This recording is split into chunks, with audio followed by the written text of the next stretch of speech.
Hello everyone, welcome back to my YouTube channel. I hope आप सभी अच्छे होंगे। आप सभी को फर्स्ट पेपर में आपके फर्स्ट यूनिट करवा रही थी, उसमें से आपका टॉपिक है, आज मैंने टॉपिक लिया है शिक्षा के रूप। ओके, क्योंकि सिर्फ टॉपिक तो आपके एकदम शॉर्ट है कि शिक्षण की विशेषताएं, शिक्षण के स्तर और शिक्षण के मुख्य सिद्धांत, बट उससे रिलेटेड उसके अंदर कितने पॉइंट, उससे रिलेटेड कितने पॉइंट आते हैं आपके एग्जाम में, वो मैंने देखा है। ठीक है, उसी के अकॉर्डिंग मैं आपको पढ़ा रही हूँ। आपके एग्जाम में पूछा गया था, इसी बार किसी शिफ्ट में था, उसमें क्वेश्चन पूछा गया था औपचारिक, अनौपचारिक और निरौपचारिक शिक्षा के रूपों में मैचिंग वर्ड में आपका ये क्वेश्चन था। ओके, तो इसी वजह से मैंने उसको मैं डिस्क्राइब करके पढ़ा रही हूँ। अगर ऐसा क्वेश्चन कुछ आता है तो आप उस क्वेश्चन को कर सकें। ओके, चलिए स्टार्ट करते हैं अपना शिक्षा के रूप। शिक्षा के कितने रूप है? तो शिक्षा के आपके 3 रूप हैं। फर्स्ट रूप है आपका औपचारिक, जिसको फॉर्मल बोलते हैं। आपका सेकंड है आपका अनौपचारिक, और थर्ड है आपका गैर औपचारिक, क्या इसको निरौपचारिक भी बोलते हैं। औपचारिक शिक्षा आपकी क्या है? औपचारिक रूप में किस रूप में शिक्षा दी जाती है? तो प्रत्यक्ष रूप से। ठीक है, आपको पहले आप एग्जाम्पल के थ्रू समझिए। जो पहली बार समझ रहे हैं, जिन्होंने इससे पहले अभी तक नहीं पढ़ा, तो सबसे पहले वो एग्जाम्पल के थ्रू पढ़ें। ओके, एग्जाम्पल आप जान लीजिए कि औपचारिक शिक्षा का एग्जाम्पल क्या है, तो विद्यालय। अब इसी के अकॉर्डिंग आप ऊपर समझिएगा कि इसके बारे में क्या बताया। विद्यालय के बारे में आप जान जाइए, स्कूल में शिक्षा कैसे दी जाती है, ये औपचारिक शिक्षा है। तो विद्यालय में क्या होता है? प्रत्यक्ष रूप से टीचर हमारे सामने रहते हैं, बुक्स हमारे पास रहती है, और हम स्टूडेंट, ओके, जो पढ़ाते हैं हम प्रत्यक्ष रूप से या आमने सामने बैठकर पढ़ते हैं। ठीक है, इसको औपचारिक शिक्षा बोलते हैं। स्थान, उसका एक स्थान निश्चित होता है। विद्यालय कहीं पर भी है, किसी गांव में कहीं जगह पर किसी स्थान पर वो स्थित है। ठीक है, उसका एक स्थान और एरिया निश्चित है। वो चल चल के आपको कहीं शिक्षा नहीं लेनी है। ओके, विषय वस्तु निश्चित है। आपका विषय वस्तु मतलब सिलेबस आपका पूरा निश्चित है। हिंदी इंग्लिश जो भी आपका सिलेबस है, और उसका रूटीन भी, जैसे टाइम टेबल बना होता है, इस टाइम टेबल पे आपको पढ़ना है। टाइम भी निश्चित होता है, 9 से 4, 9 से 2, 8 से 12, ऐसे ही आपका टाइम टेबल भी, इसमें हर चीज निश्चित होती है। विषय वस्तु स्थान आपका निश्चित होता है, पूर्व नियोजित होती है। इसमें सब कुछ पहले से ही नियोजन होता है कि आपको स्कूल, आपका टाइम, ड्रेस, टाइम टेबल, आपके टीचर्स, आपका शेड्यूल, सब कुछ इसमें से पहले ही निर्धारित होता है। संगठित तौर पे ये शिक्षा दी जाती है। संस्थानों के माध्यम से दी जाने वाली शिक्षा। संस्थानों का मतलब होता है स्कूल, और आपका हो गया विद्यालय प्राइमरी स्कूल।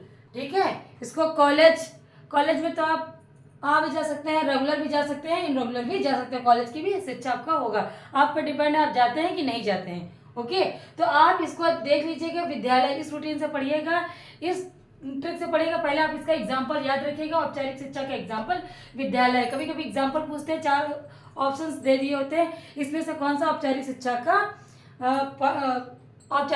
प्रश्न नहीं है। ठीक है, उसमें से आपको देखना होता है। आपका है नेक्स्ट अनौपचारिक शिक्षा का। अनौपचारिक शिक्षा क्या? आपका अप्रत्यक्ष रूप से दी जाती है। इसमें प्रत्यक्ष कुछ नहीं होता, आमने सामने स्टूडेंट नहीं होते। इसका एग्जाम्पल देख लीजिए, घर, परिवार, समुदाय, मित्र। हम कहीं ना कहीं से कुछ ना कुछ सीख लेते हैं। अगर हम फ्रेंड सर्कल में खेलने गए तो वहाँ हमने कुछ सीख लिया। हमें कोई प्रत्यक्ष रूप से भी बता नहीं रहा है, लेकिन हमने उनके कुछ विचारों को अपने आप में ग्रहण कर लिया। घर में सबको बताया जा रहा है अच्छे से रहो, किसी से लड़ाई मत करो, और किसी का देखते हैं कि कोई खाना अच्छे से खा रहा था, उसका शरीर का विकास हो गया, तो हम भी उस चीज़ को देख के अपने पर लागू कर लेते हैं कि हाँ इन्होंने ऐसा किया तो हमको भी ऐसा करना चाहिए। डायरेक्टली हमको किसी नियम और स्थान और पाठ्यक्रम को इसका निश्चित नहीं रहता, लेकिन हम घर में एक दूसरे से सीख लेते हैं। समुदाय, आपका फ्रेंड सर्कल, पड़ोस, आप किस एरिया में, किस एटमोसफेयर में रहते हैं, उससे। तो इसका देख लीजिए, ये अप्रत्यक्ष रूप से दी जाती है। फर्स्ट पॉइंट, विषय वस्तु, समय, स्थान आदि निश्चित नहीं होता है। न इसका टाइम निश्चित होता है, न इसकी कोई विषय वस्तु होती है, ना ही इसका कोई स्थान निश्चित होता है। समझ में आ गया आपको? फिर होता है इसका पॉइंट, व्यापक या जीवन पर्यंत चलने वाली शिक्षा है। आप परिवार में, फैमिली में रहते हैं, कहीं ना कहीं आप लाइफ टाइम कुछ ना कुछ उसमें सीखते रहते हैं। स्कूली शिक्षा है, स्कूल तक 7 से 12 कुछ एज लिमिट होती है, उसमें से आप सीख लेते हैं, उसका टाइम आपका फिनिश। ठीक है, 1 ईयर, 3 ईयर, कुछ जितना भी साल आपको पढ़ना होता है उतना आप पढ़ते हैं। घर पे रहते हैं, परिवार में रहते हैं, समुदाय में, फ्रेंड सर्कल में रहते हैं, कहीं भी आपका छोटे से लेके, बचपन से लेके बड़े तक, चाइल्डहुड से लेके आपका जितना, आप जब तक आपकी जीवन रहती है, जब तक आप जीवन रहते हैं, जब तक आपकी मृत्यु नहीं होती, कुछ ना कुछ आप सीखते रहते हैं। ठीक है, तो ये हो गई आपकी अनौपचारिक शिक्षा। आप इसको घर या फैमिली के अकॉर्डिंग आप इसके नियम को, इसके सिद्धांत को आप अच्छे से जान सकते हैं। पहले आप इसका उदाहरण लीजिएगा, एग्जाम्पल। ठीक है, आप इसका एग्जाम्पल देखिएगा, उसके बाद आप इसको डिस्क्राइब से पढ़ लेंगे। अब आपका आता है थर्ड पॉइंट, गैर औपचारिक या निरौपचारिक। इसको निरौपचारिक भी कहते हैं, कभी कभी गैर औपचारिक भी ऑप्शन में आ जाएगा। तो ये लचीला है, मुक्त प्रणाली है, दोनों का मिश्रण है। दोनों का मतलब औपचारिक और आपका अनौपचारिक दोनों का ही मिश्रण है। ठीक है, इसमें दूरस्थ शिक्षा जिसमें आपने पढ़ी होगी इग्नू। इसमें एग्जाम्पल है आपका इंदिरा गांधी मुक्त विश्वविद्यालय पढ़ा है, उसमें कोई टाइम टेबल नहीं है। आप जाइए, अपना सिलेबस आपके घर आ जाएगा, आप एग्जाम जाके दे आइए जाके। ओके, ये आपका दूरस्थ शिक्षा, इसमें कोई निश्चित प्रणाली मुक्त प्रणाली है। आपने फॉर्म फिल कर दिया, आप जाके एग्जाम दे आइए जाके, आपका सिलेबस आपके पास भी आ गया। उसमें सिलेबस निश्चित है, लेकिन आपका स्थान और आपका कोई पाठ्यक्रम या कोई वो नहीं दिया कि टाइम टेबल कि आपको इसी टाइम पर पढ़ना है, जाना है, आपकी छुट्टी होती है या छुट्टी नहीं होती है। ठीक है, आपका ये होगा दूरस्थ शिक्षा इग्नू। इसका आप एग्जाम्पल दे देते हैं, मैं स्कूल का नाम देती हूँ इग्नू, इंदिरा गांधी मुक्त विश्वविद्यालय या ओपन यूनिवर्सिटी आ जाता है। ऑप्शन में आपका आ जाता है ओपन यूनिवर्सिटी। ओके, आपका हो जाता है। इसके बाद आपका नेक्स्ट टॉपिक है जो कि एग्जाम के लिए वेरी इंपॉर्टेंट है, आप इसको जरूर देख लीजिए। आप स्क्रीनशॉट लेते तो आप स्क्रीनशॉट ले लीजिए, इसका नोट्स बनाते हुए चलिए। काफी इजी है बट काफी इंपॉर्टेंट भी आपका है। आपका अवधारणा और प्रस्तावक, आपको एग्जाम में काफी बार पूछा गया अवधारणा और प्रस्तावक, मोस्ट इंपॉर्टेंट आपका है। आपके थ्योरी के अकॉर्डिंग, एग्जाम के अकॉर्डिंग जो भी मैं पढ़ा रही हूँ सब उसी के अकॉर्डिंग मैं पढ़ा रही हूँ। आपका पूछा था बुनियादी शिक्षा को वर्धा शिक्षा भी बोलते हैं। ठीक है, इसको वर्धा शिक्षा भी बोलते हैं, वर्धा शिक्षा। इसको इसके प्रस्तावक कौन है, तो आपके महात्मा गांधी जी हैं। ठीक है, आपके बुनियादी शिक्षा और वर्धा शिक्षा के प्रस्तावक कौन से, महात्मा गांधी। ये अवधारणा दी थी, इसकी वर्धा शिक्षा की स्थापना इन्होंने 1937 में की थी। ठीक है, आपका है अधिगम प्रकृति में और प्रकृति से शिक्षा दी जानी चाहिए। किसने कहा था, रविन्द्रनाथ टैगोर ने। इन्होंने और भी शिक्षा के माध्यम बताए थे, लेकिन इन्होंने प्रकृति से शिक्षा, रविन्द्रनाथ टैगोर, इसी के नीचे मैंने लिख दिया है प्रकृति ही शिक्षा। ठीक है, किसी चीज को एक धारणा मानना और उसके अनुसार अकॉर्डिंग अनेक धारणा हो सकती है शिक्षा की, लेकिन इन्होंने सिर्फ प्रकृति को ही शिक्षा माना, कोई और कारण इन्होंने नहीं माना है।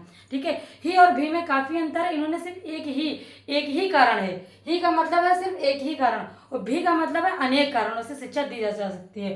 तो रूसो का माध्यम है प्रकृति ही शिक्षा दे सकती है, ये आपके दिया है रूसो साहब ने। और प्रकृति से शिक्षा ये आपके रविन्द्रनाथ टैगोर ने दिया है।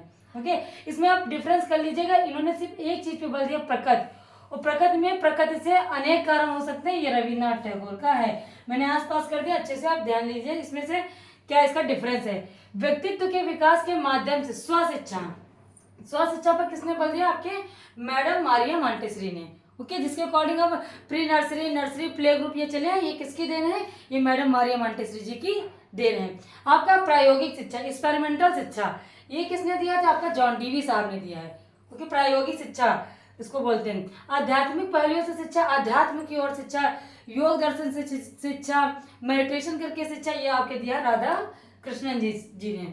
ओके, ये राधा कृष्णन जी ने। एकात्मक शिक्षा ये आपकी दी है अरविंदो घोष ने। ये थ्योरी काफी पूछी जाती है, काफी बार पूछी गई है। आपका ये है किंडरगार्टन, ये काफी मोस्ट इंपॉर्टेंट थ्योरी है। किंडरगार्टन प्रणाली इसको बोलते हैं स्व गतिविधियों के अनुसार शिक्षा, ये आपकी दी है फ्रोबेल साहब ने। ठीक है, इनका दिया फ्रोबेल साहब। इसको खेल विधि द्वारा भी शिक्षा दी जाना कहते हैं, खेल विधि के द्वारा शिक्षा दी जानी चाहिए। इससे बच्चा जल्दी सीखता है, खेल के माध्यम से बच्चे को जल्दी समझ में आ जाता है। बच्चा ये करता है खेल के माध्यम से, कहीं मूर्तियां बना रहा है, कहीं सेब बना रहा है, कहीं बनाना बना रहा है, तो कहीं मैंगो बना रहा है, उसको आकार देके अपने आप सीख जाता है, पता चलता है ये क्या बनाया, तो आपने मैंगो बनाया है। मैंगो का कलर क्या होता है, येलो होता है। खेल विधि के द्वारा शिक्षा, प्रोजेक्ट विधि के द्वारा शिक्षा, ये किसने दी है, किलपैट्रिक साहब ने। किसने दी है, किलपैट्रिक ने। आप इसको अच्छे से देख लीजिए, स्क्रीनशॉट ले लीजिए, एक बार रिवीजन कर लीजिए, एक बार ध्यान से देख लीजिए, आपको याद हो जाएगा। खेल विधि के द्वारा, खेल विधि वही है, पहले इसके जन्मदाता जो है खेल विधि के, ये आपके हैं कॉल्डवेल कुक साहब, लेकिन इसको ज्यादा से प्रस्तावक विवरण के तौर पे आपके फ्रोबेल साहब ने दिया था बाद में। पहले इसके प्रस्तावक कॉल्डवेल कुक है, उसके बाद इसको आगे ब्रॉड करके इन्होंने बताया था आपके फ्रोबेल साहब ने। खेल विधि के प्रस्तावक तो कॉल्डवेल कुक है। ह्यूरिस्टिक विधि आपकी आती है, इसको अन्वेषण विधि या खोज विधि भी बोलते हैं। ह्यूरिस्टिक विधि है आपकी एक अन्वेषण विधि इसको बोलते हैं, इसको खोज विधि भी बोलते हैं। इसके जो प्रस्तावक हैं आर स्ट्रॉन्ग है। हाँ, कौन से प्रस्तावक है? Are strong. एक बार फिर से देख लीजिएगा, इंपॉर्टेंट अवधारणा, इंपॉर्टेंट आपके प्रस्तावक अपने मैंने बता दिए। क्वेश्चन पूछे जाते हैं फर्स्ट यूनिट में ही, इसका मुझे एक टॉपिक मिला था, उसी के अकॉर्डिंग मैंने इसको बना दिया। इससे क्वेश्चन हर बार पूछे जाते हैं, एक न एक थ्योरी से जरूर पूछी जाती है। अगर आपको ये वीडियो और ये जानकारी आपको अच्छी लगी तो प्लीज़ लाइक कर चैनल को सब्सक्राइब जरूर करिएगा।